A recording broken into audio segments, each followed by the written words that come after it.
алышында фото далилдер сынагынын жеңүүчүлөрүн сыйлоо аземин ачып берүү үчүн Шайлар Арапаев атындагы Кыргыз мамлекеттик университетинин ректору, филология илимдеринин доктору профессор Айгүл Төлөкулна Абдыраевага берилет.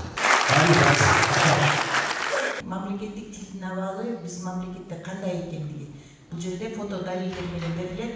Бул өтө кызыктуу долбоор. Ал эми бүгүнкү биздин кадырмы конокторубузга дагы мен атайын ыраазычылыгымды билдирем.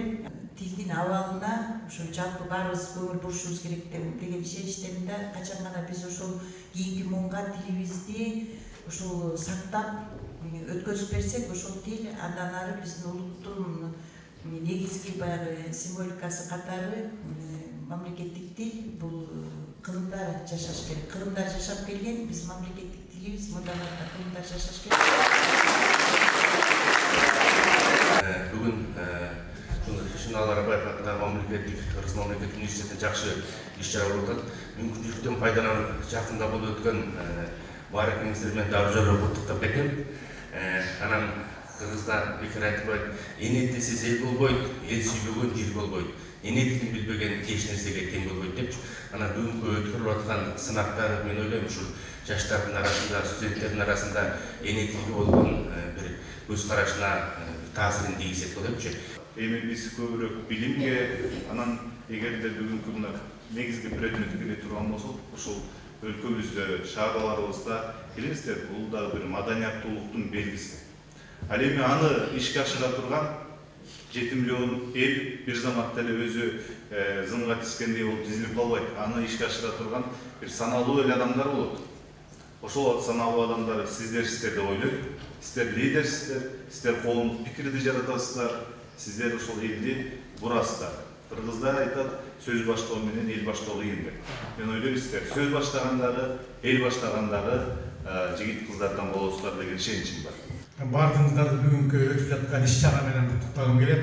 Анткени бул иш-чаранын мааниси зор да, ролу зор. Бардык нерсе кичинеден башталат. Бул жерде кичинекей эле бир көчөлөрдө турган көрдүк жарнактарда каталар жөнүндө кеп туруп атабыз, бирок мунун түпкү мааниси өтө терең. Ошондуктан ушундай иштер көбүрөөк жасалыш керек. Муну биздин мамлекетти курган ишен алатабыз баштаган ушул ишти. 20-жылдары. Касым Кыргызстандын белине байлап алып, тилдин тазалыгы, тилди сабаттуу сүйлөө, сабаттуу жазуу жөнүндө маселени ушул кишилер баштаган 20-жылдары. Мына бүгүн 100 жылдан ашык мезгилде дагы болсо Кыргызстан ушу туура жазалы, катасыз жазалы деген маселени көтөрүп атабыз. Сондуктан бул иш такыр көнүп кала турган, бүтүп кала турган иш эмес. Анткени улам коом өзгөргөн сайын, мыйзамдар өзгөргөн сайын, адамдардын аң сезими, психологиясы өзгөргөн сайын бул маселе түбөлүк проблема ойланып кала берет. Биздин мыкты адамдарыбыз, бүгүнкү күндө мыкты дейбиз аларды. Юдахин, Константин Юдахин менен Игорь Александрович Батманов экөөнүн айтканына каршы болуп, анткени Кыргыздын жысын дыжы деп жазыш керек дегенге каршы болуп, фамилиясын дыжы деп жазбай Юнусайдикке өтүп кеткен. Көрдүңүздөр, адамдын атына паспортто карап болгон мамиле кандай болгон. Мына бүгүнкү күндө биз Юнусайдик деп жүрөбүз. Анткени ал өзү колу менен оңдоп жазып алган. Бул өзү майда маселе эмес.